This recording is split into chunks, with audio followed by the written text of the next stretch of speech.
a gente vai falar de Copa do Mundo, eu quero saber a sua opinião também, mas antes eu vou dar boas-vindas aqui ao nosso correspondente. Ah, e antes a gente tem uma vinhetinha super fofa de Copa do Mundo, é a última vez que eu vou chamar, então é muito especial.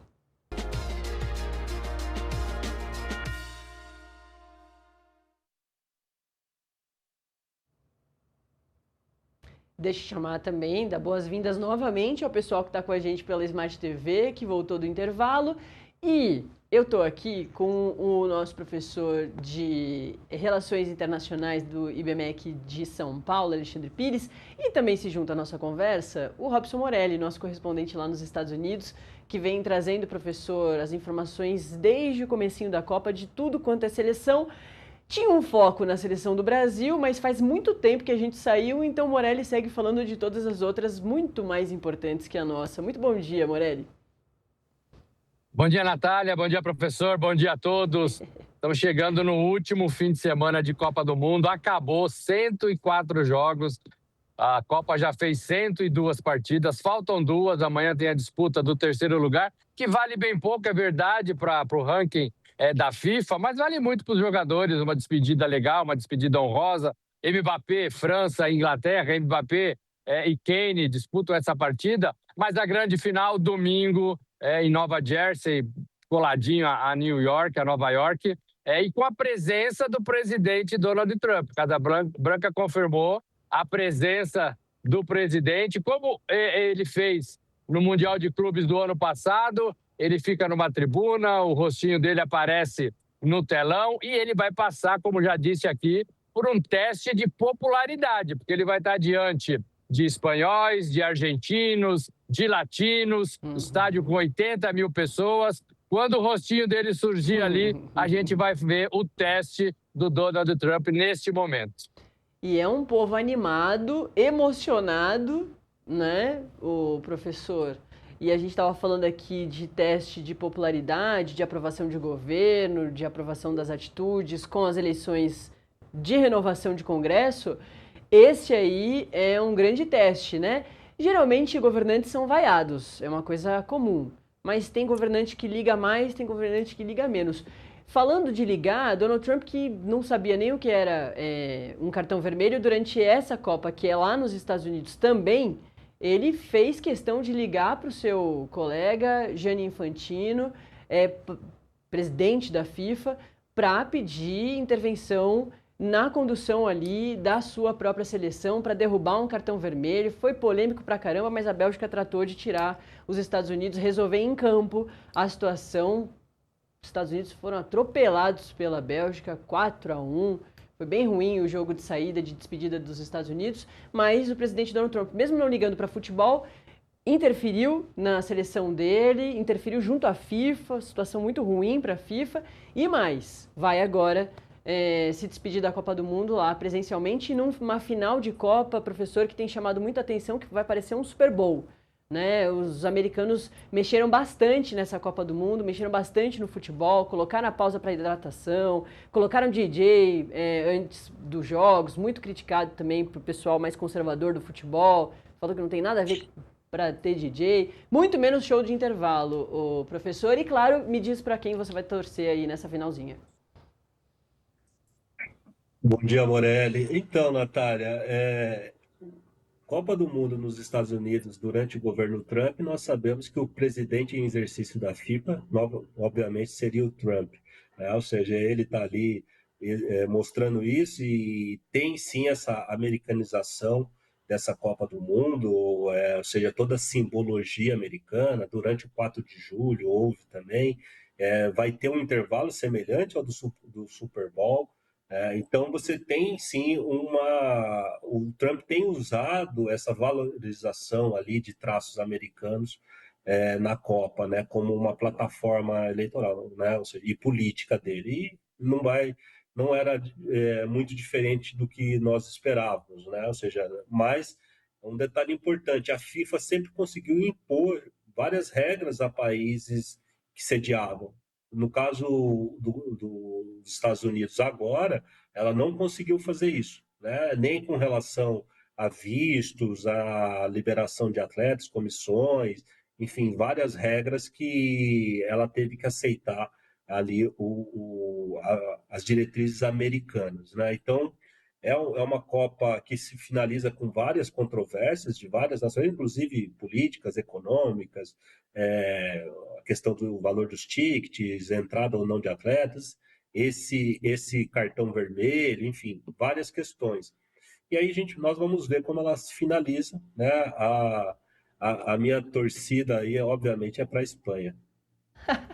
Olha, nem é tão obviamente assim, viu? A gente viu mais cedo que até a nossa equipe aqui não tá dividida, não dá pra dizer isso. Mas tem os corajosos que dizem, batem no peito e falam, sim, estou torcendo pra Argentina. O que eu digo, já disse isso pro Morelli ontem, é que eu acho que não precisa nem torcer a favor ou contra da Argentina, porque acho que a coisa tá fechada. Agora eu já perdi completamente as esperanças.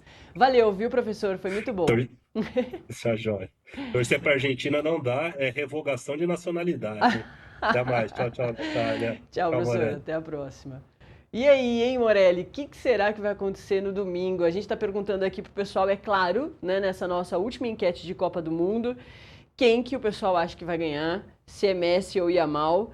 O Yamal, claro, tem uma torcida muito maior, né? 53% da nossa audiência está respondendo que é Yamal e 47% Messi.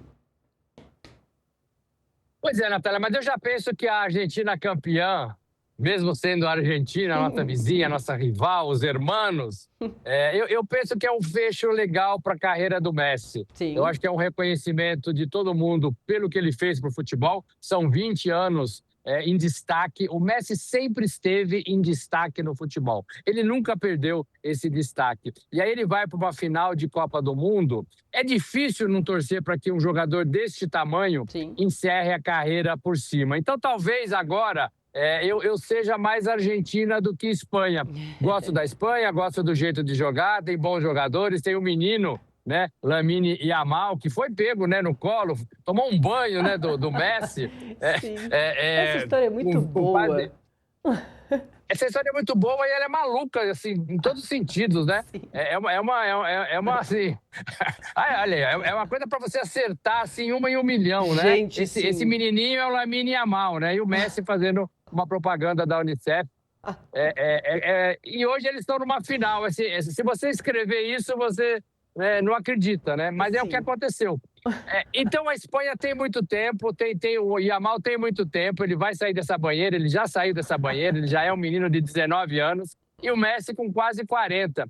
Então eu penso que seria muito legal pro futebol de Copa, pro futebol que a gente gosta, ver o Messi encerrando. Também é um encerrando com grande ponto de interrogação, né? Porque a gente não sabe se ele vai encerrar de fato a carreira em Copas do Mundo. Quem sabe daqui 4 anos ele não volta.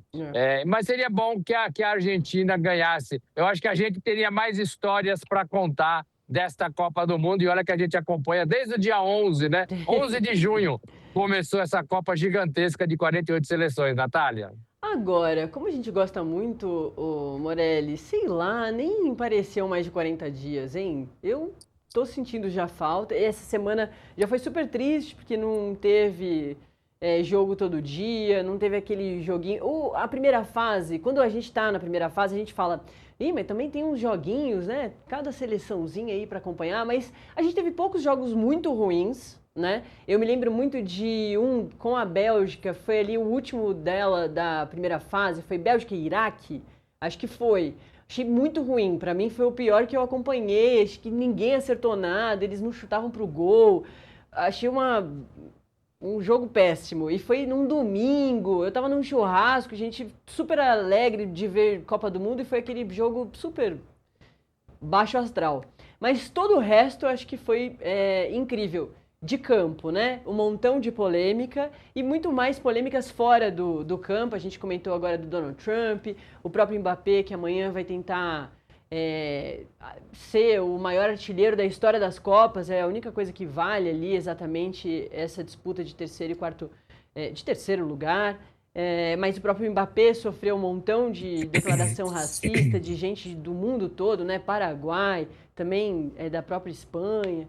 Enfim, tem um montão de coisa chata também que acontece com a Copa do Mundo. mais um montão de coisa divertida e bonita, e esses jogadores fazendo de tudo aí para serem os maiores da história, né?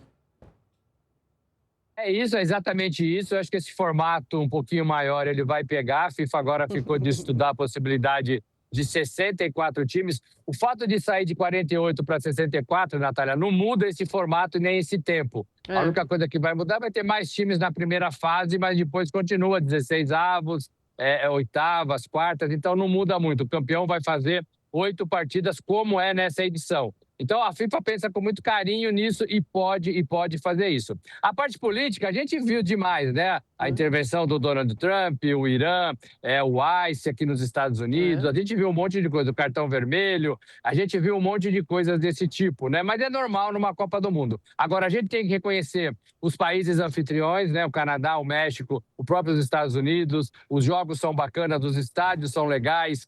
Com toda a temperatura, com alguns problemas. Hoje vai ser, amanhã não.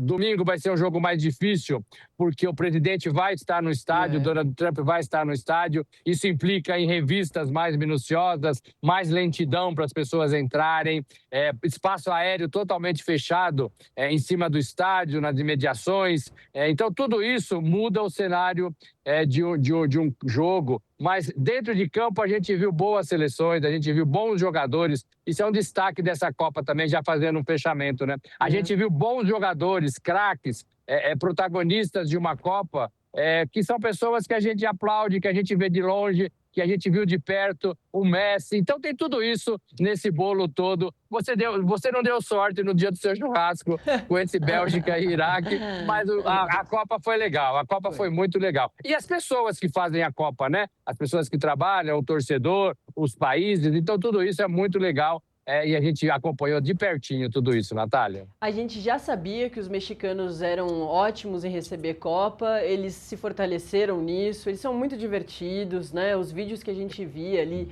da torcida, não só mexicana, mas também a torcida mexicana recebendo os outros países, sempre uma festa muito mais interessante até do que a gente viu nos vídeos que a gente foi recebendo aí dos Estados Unidos. Mas sim, os americanos também, né, festejaram, curtiram os bares, os restaurantes lotados.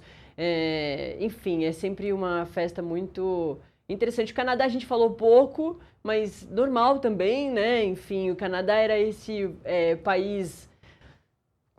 É ruim falar menos interessante dos três, mas teve menos jogos, enfim... Será que a gente vai ver? Acho que é até uma pergunta interessante, Morelli. Na próxima Copa, que também a gente vai ter um montão de país, né, como sede, principalmente 3 ali, Marrocos, Portugal e Espanha, mas a gente tem jogos aqui, para esse lado aqui nosso, também na primeira fase. Será que a gente vai ter uma mistura melhor, né, uma divisão melhor nos jogos? A gente vai ligar mais para os 3 países que estarão?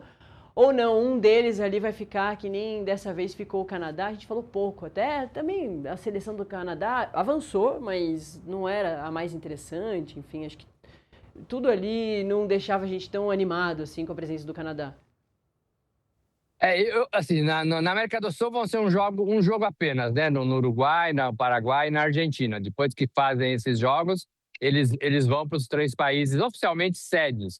A Argentina, Uruguai e Paraguai não estão considerados países sedes, são considerados países premiados no centenário da Copa pela FIFA de realizar um jogo diante desses torcedores, né, dos torcedores de cada país. Então a Copa efetivamente vai ser disputada na Espanha e em Portugal. São 2 países europeus que gostam muito de futebol. E o Marrocos entra para mim numa terceira condição, talvez um pouquinho inferior aos 2 europeus, mas com campanhas bonitas, com times fortes. Isso movimenta toda a população local. Eu penso que Espanha e Portugal vão ser mais atraentes e atrativas para os turistas e para o próprio jogo, né? Para a própria competição. E acho que o Marrocos vai ficar um pouquinho atrás desses 2 europeus. Agora, são países que curtem o futebol, são países que gostam do futebol, são países que já lançaram muitos jogadores importantes para o mundo. Então, eu acho que vai ser mais divertido do que a gente viu aqui nos Estados Unidos, por exemplo, e também no Canadá.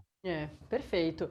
Robson Morelli, preciso te liberar para você se juntar ao seu time. Eu vou, inclusive, conversar com o restante do seu time, Marília Ruiz e Fábio Piperno, agorinha, mas quero reforçar aqui o quanto foi demais ter você falando sobre a Copa do Mundo, quase todos os dias aqui no Acorda Metrópolis. Foi um prazer, o prazer foi todo nosso. A equipe amou você, a nossa audiência e eu também adorei ter a sua companhia aqui, trazendo tanta informação importante, diversão, enfim, é isso. No fim das contas, a gente se divertiu muito mais, né, ô Morelli?